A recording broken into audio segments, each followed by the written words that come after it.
buenos días aquí a las que están en Argentina y buenas tardes para las que están en Europa, que ya son como las 4 de la tarde por allá.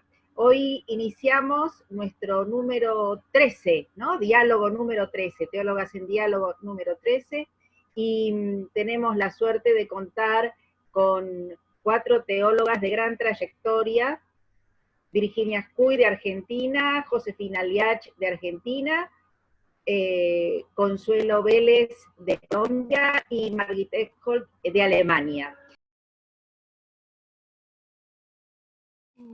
Hay dos temas que me parecen, que me llegaron muy fuerte. El primero, el de Virginia, cuando hablaba de esta relación sobre el tema de la violencia como una construcción también de la identidad masculina, ¿no? Y bueno, también habíamos hablado en otro momento cómo esto repercute o proviene, o todo lo contrario, sino que se produce a una imagen de Dios violento, ¿no? Entonces la teología y la violencia me parece que también es un tema que están íntimamente relacionados, y que la teología, a partir de lo que decía Consuelo, muchas veces reflexiona sobre estas relaciones, por ejemplo, la imagen de Dios y la violencia, pero no termina de aterrizar en las prácticas, en las pastorales, y la pregunta, como decía Consuelo, es ¿por qué?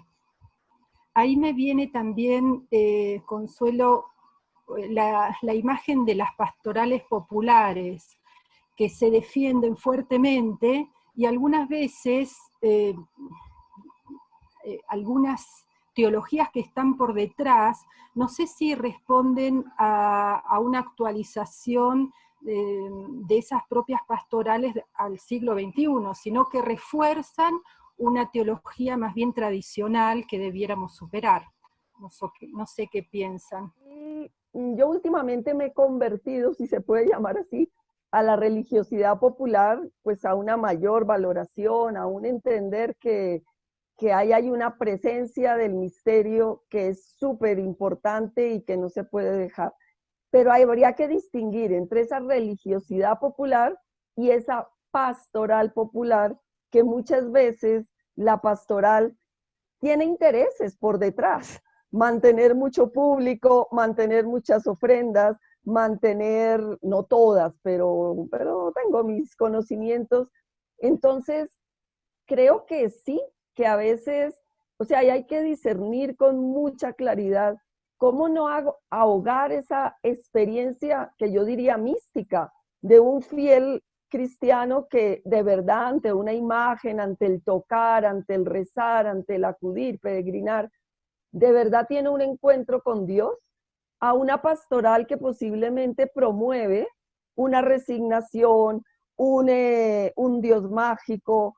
Entonces, me parece que eso habría que revisarlo profundamente. Pero lo grave es que esa pastoral atraviese otros estamentos, sociedades más laicas, sociedades más de jóvenes, donde esa palabra no resuena.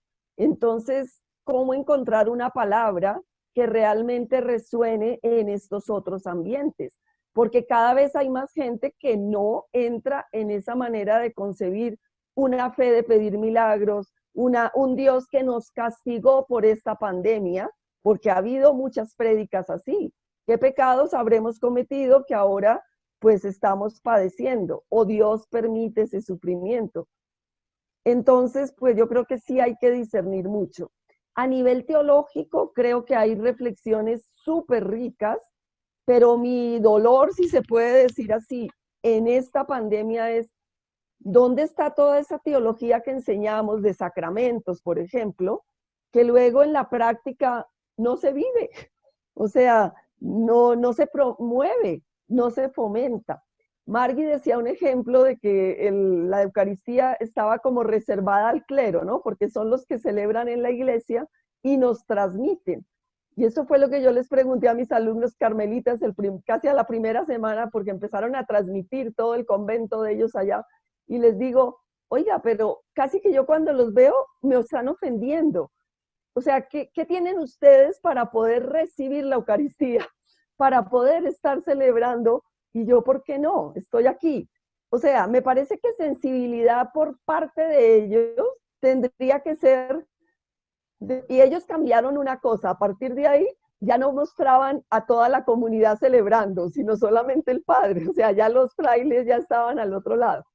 Pero bueno, el detalle es lo de menos, lo demás es ese clero que entiende que nosotros los laicos estamos en ayuno, en cierto sentido. ¿Por qué también no hacen ayuno? ¿Por qué también no nos dicen, sí, vamos a vivir este ayuno todos? Y bueno, yo escribí una cosa, Eucaristía sacramental, Eucaristía existencial. No podemos vivir una Eucaristía existencial mientras no hay posibilidad de la sacramental con la misma fuerza. Entonces yo les decía a ellos, no me digan, vamos a hacer la comunión espiritual, pues en la Eucaristía, ¿no? Sino digan, vamos a hacer la comunión, cada uno desde las circunstancias que tiene. Yo desde ayudar a una persona, yo desde servir a no sé quién, y ellos también deberían hacer lo mismo y podían algún día no celebrar sacramentalmente para meterse con el pueblo de Dios y vivir lo que, o sea, el pueblo de Dios laico, porque ellos también son pueblo de Dios, vivir lo que todos vivimos. Es un ejemplo, que no es que se tenga que cumplir en todas las condiciones. En fin, yo pienso que hay que decir, mi preocupación es, la teología escrita, la pandemia ha revelado que no ha permeado a muchos clérigos, a muchos laicos, a muchos obispos, a muchas religiosas, sino que se pide lo mismo y que entonces la pandemia va a ser, ahorita no tenemos sacramentos y apenas volvamos, vamos a tener todos los que no tuvimos. ¿Y qué aprendimos en ese arco sobre los sacramentos? Este tema de las imágenes de Dios que transmiten vínculos de hermandad, de una justa convivencia entre los seres humanos, o imágenes de Dios y también de lo femenino y de lo masculino, que pueden, al contrario, promover desigualdad o promover relaciones que hoy diríamos pueden ser de desigualdad o asimetría. Y bueno, sería un poco cuidadosa al adjetivar a Dios respecto a la violencia, pero sí podemos hablar de imágenes deformadas de Dios, de Cristo, también del varón y de la mujer, así como hay imágenes deformadas de la sociedad o de la visión que tenemos de la naturaleza, ¿no? Entonces me parece que aquí en este punto la teología tiene herramientas importantes, incluso utilizando la perspectiva de género para revisar estas representaciones, estas imágenes, y ver qué consecuencias tienen en la práctica, ¿no? Esto que señalaba Consuelo y que recién Marcela retomaba, bueno, la teología se hace profética públicamente en la medida en que su palabra no solo tiene validez en un artículo científico o en una clase de teología, sino también en la medida en que sirve para iluminar o para desentrañar problemas que vivimos cotidianamente, y sobre todo problemas acuciantes, como mencionábamos antes, como pueden ser la violencia física, psicológica, la violencia a la integridad personal, que puede llegar al extremo de la muerte. Entonces, bueno, estamos ante temas de vida o muerte, pero ahí precisamente es donde se juega la relevancia de la palabra teológica. Así que pienso que en ese sentido tenemos mucho que aportar, o por lo menos que intentar aportar, para colaborar a una renovación, a una conversión de nuestros modelos, ¿no? de nuestras formas de comprender. A mí, dos ecos, fue muy rico, muy interesante, como dice Andrea, hay cosas que están desde el primer momento, pero se resignifican con el tiempo del transcurso de la pandemia, ¿no? Y hay distintos enfoques. Uno, me gustaría retomar lo que dijo Josefina con respecto al miedo.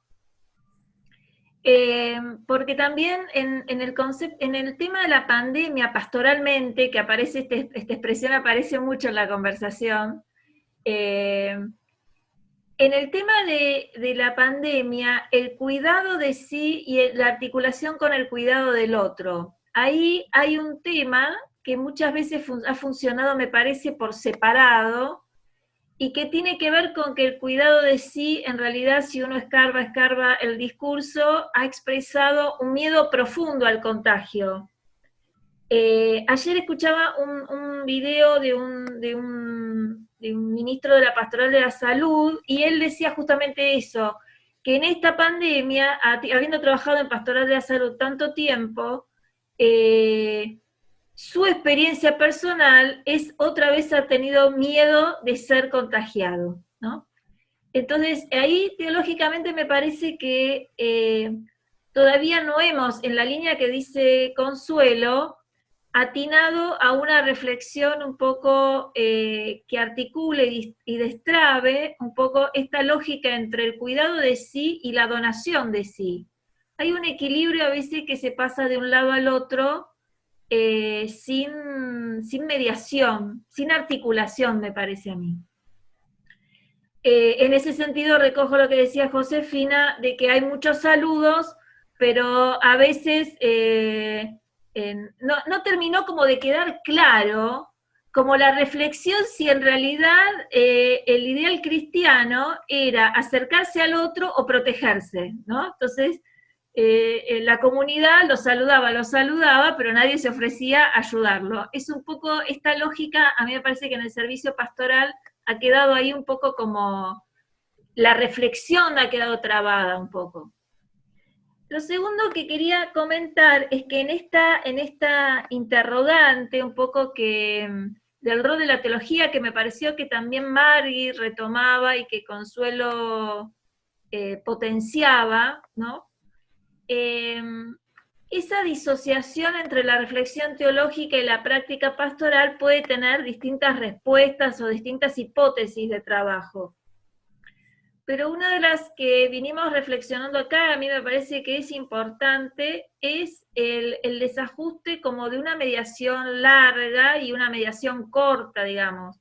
La teología trabaja en formación, y los agentes pastorales que están teniendo responsabilidades ahora son fruto, no sé si de esa teología que habla Consuelo, me parece que son fruto de otra teología que ahora se está poniendo en acto, y entonces ahora nos sorprende porque la teología un poco más renovada o que ya ha venido dando pasos, no acuerda, no tiene nada que ver con lo que está haciendo la pastoral, por supuesto generalizando, ¿no? Hay espacios en que sí.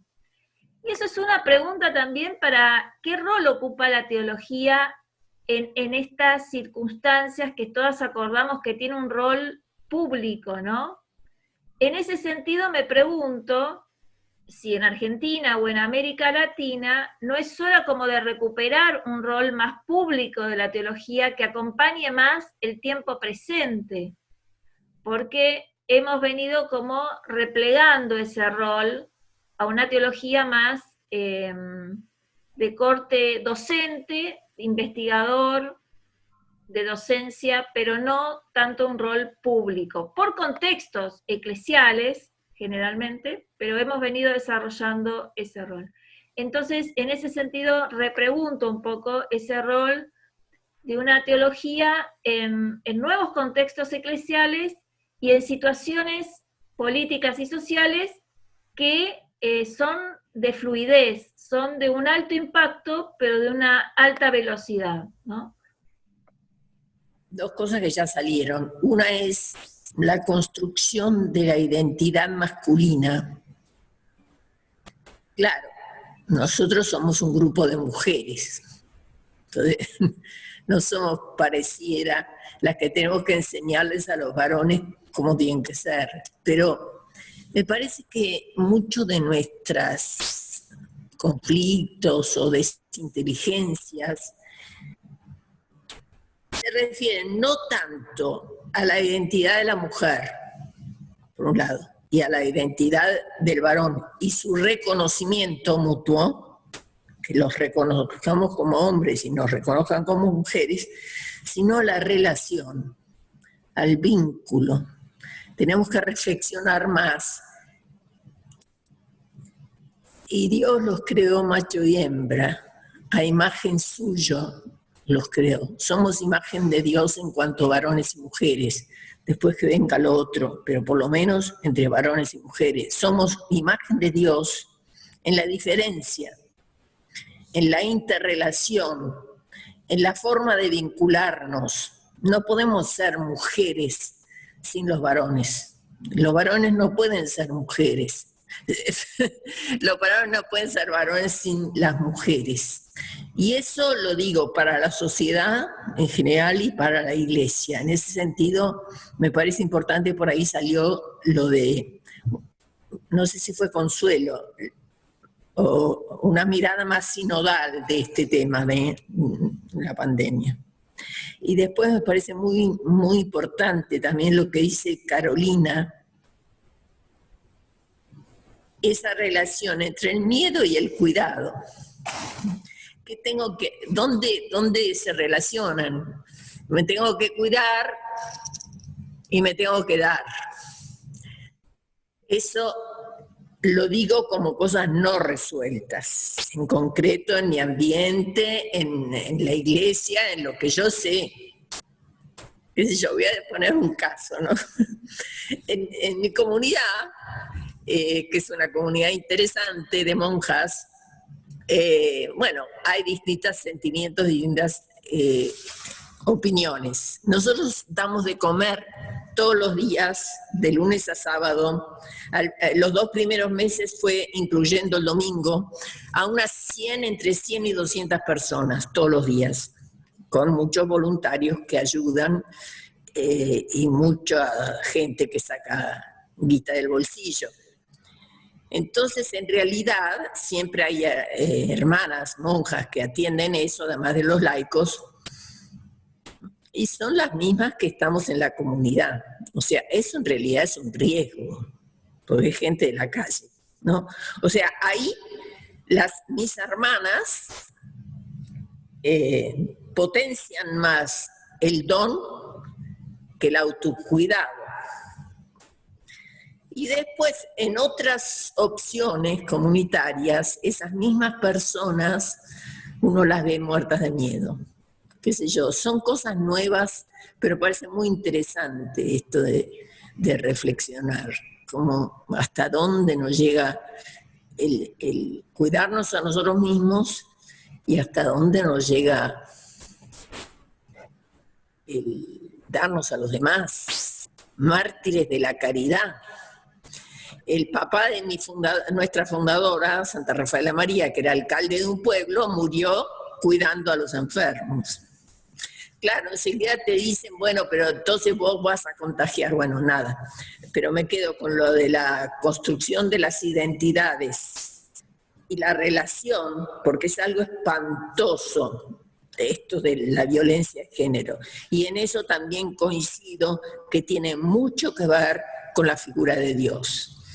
Insistimos mucho en la compasión de Dios ahora, gracias a Dios, pero la imagen de Dios hay que... Y Dios es Trinidad, Dios es interrelación, movimiento. O sea, es Trinidad. Somos monoteístas trinitarios, una cosa rarísima. Bueno. Voy a vincular de alguna manera estas reflexiones que han hecho sobre la identidad con el tema también de los laicos y el clero, laicos, laicas y clero. Porque en la construcción de las identidades y de la construcción de la identidad masculina, que también de eso podemos hablar las mujeres, no solo porque hay mujeres académicas que han estudiado estos temas, sino también porque hay mujeres que somos madres de varones y tenemos que ser capaces de educar varones que no sean machistas. Y no con esto quiero negar que la larga tradición del machismo ha hecho que muchas mujeres en carne propia educáramos a varones de acuerdo con la cultura en la cual estábamos inscritas. Y no se nos puede culpar, ¿no? Porque si no sería una autoflagelación. Pero sí tenemos que ir despertando progresivamente en esta sabiduría de no volver a construir identidades que se constituyan en abusivas, dominantes, sino identidades colaborativas, que consideren al otro, a la otra como igual, porque el machismo no solo se representa de varón a mujer, también de varón a varón. Lo hemos visto en acontecimientos de nuestro país hace no mucho tiempo. Entonces, creo que desde el punto de vista teológico, nosotros hemos construido también las relaciones entre el clero y el laicado con la imagen de Efesios 5. Y entonces, en este cruce de clero, laicos, varones y mujeres, cabeza, cuerpo, Cristo, iglesia, se ha quedado impregnado en nuestro acervo cultural eclesial esta imagen de quien tiene el poder, quien da, quien recibe, quien es activo, quien es pasivo, quien es iniciador y quien es la que está sometida. Entonces, creo que estas cuestiones hay que repensarlas, y no solamente a nivel teológico, porque en estos discursos más académicos esto se ha planteado, pero después cómo llega, porque también necesitamos de la solidaridad de los varones, de nuestro clero, para que en sus discursos recuperen el sacerdocio de los fieles, el sacerdocio común, que animen a los laicos y a las laicas a trabajar y correrse un costado muchas veces para que podamos ejercer nuestros ministerios. Es decir, se necesita, así como las mujeres necesitamos de la solidaridad de los varones, también los laicos y las laicas necesitamos de la solidaridad del clero, de que haya una toma de conciencia de que solos, solas, no se puede. Que si no trabajamos como pueblo de Dios, todos miembros del mismo cuerpo, no es posible salir adelante. Y entonces creo que esta es una oportunidad que tiene en este momento el clero y el laicado, de tomar conciencia de que solos, con cada uno con sus prerrogativas, no se puede avanzar. Que tenemos que potenciarnos mutuamente y recuperar nuestras propias identidades, y quienes la tienen más soslayada tienen que contar con la ayuda de quienes están ya empoderados y que puedan empoderar a otras personas y hacerles reconocer sus propias potencialidades.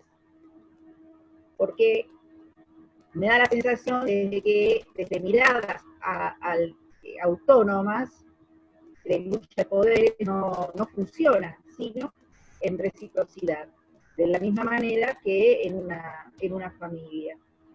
Lo que pasa es que como la familia también en este momento está en crisis, también los vínculos intraeclesiales manifiestan esas crisis que se dan también a nivel global. Y no solo la teología desde el punto de vista trinitario, como decía recién Josefina, también desde la cristología. La masculinidad de Jesús fue una masculinidad genótica. Jesús tenía poder, pero no lo utilizaba para dominar a las personas. Él generaba que las personas por sí mismas pudieran encontrar sus propias potencialidades. Entonces, no es malo el poder.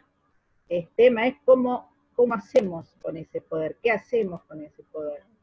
Quisiera decir dos cositas de esto de la palabra pública de la iglesia. Por ejemplo, frente a la dimensión social de la evangelización. El Papa en el Evangelio Gaudium habla esta economía que mata.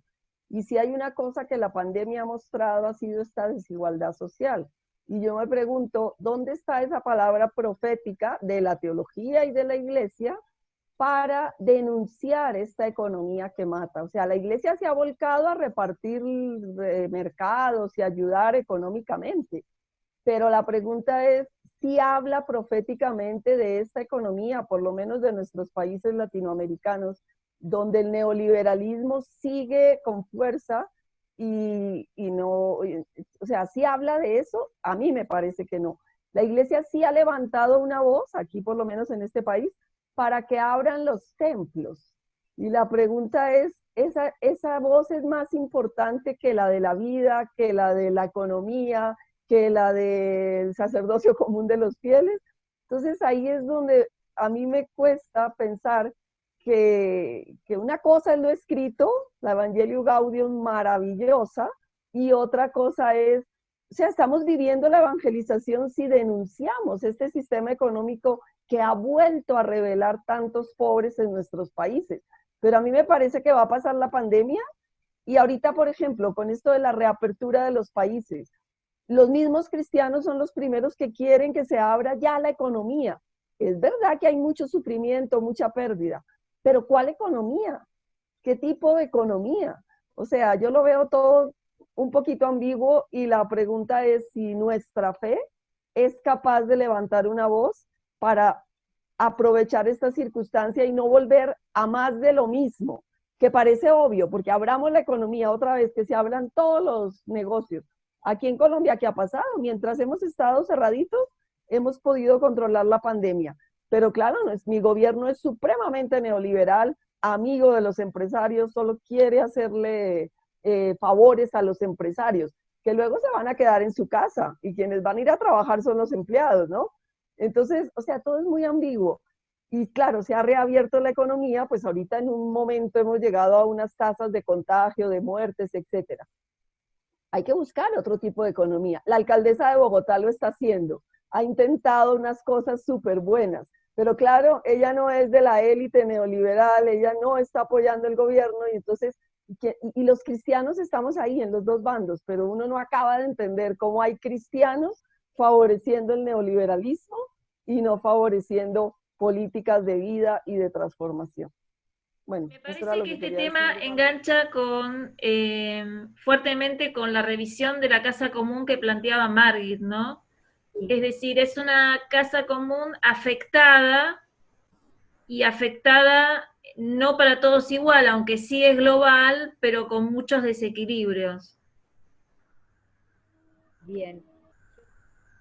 Ya, yo me he referido ya expresamente a Laudato Si, querida Amazonia, justamente para tener esa nueva e importante presencia pública de la Iglesia. Y también Carolina ya lo ha mencionado. Y es un desafío inmenso también, como dije, en Europa, en Alemania, cerrarse en sí mismo, also esa casa, la iglesia, also ad intra, y tomar verdaderamente en serio ese camino profético también de la iglesia, del Concilio Vaticano II. Y estoy totalmente confirmo lo que Consuelo dijo, que tenemos tratados de teología, libros, bibliotecas, etcétera, pero esa perspectiva de una iglesia pueblo de Dios y con la participación de todos y de todas, laicas, laicos, en conjunto, also con el clero, obispo, sacerdotes, religiosos, religiosas, etc.,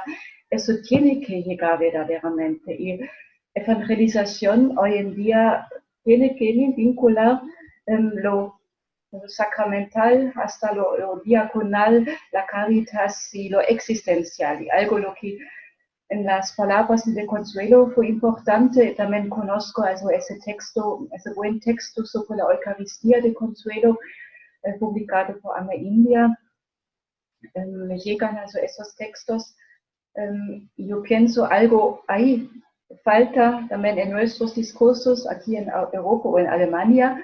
Hablamos también de la Eucaristía, also el sacramento, y los obispos, los sacerdotes siempre en las misas por internet han dicho, ya ustedes participan, also en esa Eucaristía espiritual, pero falta esa dimensión intermedia, also lo existencial. Y pienso todo también lo que hemos ahí hablado se refiere justamente en los temas de la violencia, en la antropología, relaciones de varones, mujeres, etc. Also es la perspectiva existencial. Y la teología tiene que pasar, esa teología, es cierto, es concilio, es un ramo y muchos otros, si hablo de la perspectiva alemana, ese giro antropológico, ahora también el giro antropológico y ecológico, etc. Es algo vinculado. Además, hay vínculos ya en el pensamiento de Unrana entre antropología y nueva teología de la creación. Eso hay que tomar y ver, y ahí está la nueva manera de hablar sobre Dios también. Por eso he hablado expresamente sobre la teología de la creación.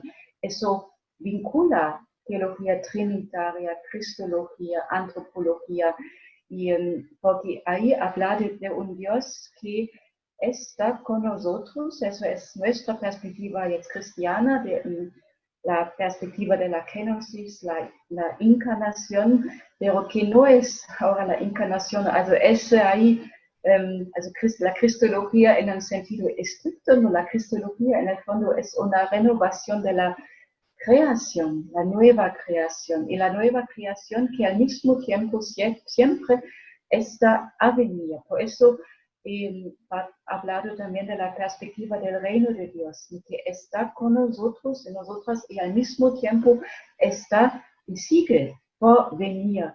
Y ahí, en esa dinámica, es nuestra dinámica de la historia. Ahí podemos y tenemos que hacer teología. Eso significa dinamizar todos nuestros conceptos de hacer teología. Y así, si tenemos que hablar sobre poder, pero no es un concepto abstracto, significa el poder siempre, es esa dinámica de criticar también poder, al mismo tiempo el empoderamiento, y eso es algo, yo pienso, a ver ahora y a construir esa nueva teología también intercultural que toma en serio esa interrupción, por eso esa palabra que utilicé al comienzo, volver a lo que Jesús nos ha dado, esa perspectiva del reino de Dios que está por venir, y que Dios está con nosotros, y ahí hablar sobre Dios significa hablar sobre nuestra vida cotidiana con todas sus preguntas, desafíos, angustias, pero también alegrías, y ahí Dios dentro de la pandemia. Y hablar sobre poder en ese sentido es siempre empezar con las fragilidades y la vulnerabilidad. Si tomamos en serio ese camino de Jesús, significa una nueva manera de hablar en todas las fragilidades, vulnerabilidades de nuestro mundo y nuestro planeta. Y, primero lo existencial, es justamente eso, also ese texto importante de Consuelo, la Eucaristía existencial. Y si empezamos por eso, llegamos, pienso, a una teología pública, o ya estamos, si buscamos qué significa eso, estamos justamente en ese nuevo. Y así, yo pienso, falta está cierto, pero tenemos que estar más presente con esa voz profética, o voces, siempre es en plural, de hombres, mujeres, jóvenes, personas más grandes, los que viven solas o los que están en comunidades, etc. Y esas voces proféticas en el seguimiento de Cristo, y eso es ¿cómo se dice eso? También en San Pablo tenemos eso. En el fondo siempre es un nacimiento nuevo, y la pandemia también puede darnos ese chance en todas los también duelos, los muertos, como dije antes, también esos mártires en todo el mundo, pero es también en esa pista de Jesús, en la perspectiva de la cruz, la resurrección, es algo apocalíptico, es decir, tomar en serio los fines terre, o las fines, also fines terre, pero no en un sentido trágico, pero en un sentido de la perspectiva del reino de Dios, yo pienso. Estamos en tiempos apocalípticos, pero es el renacer, el poder respirar pero podemos respirar si nos inspiramos del mensaje de Jesús, del reino de Dios.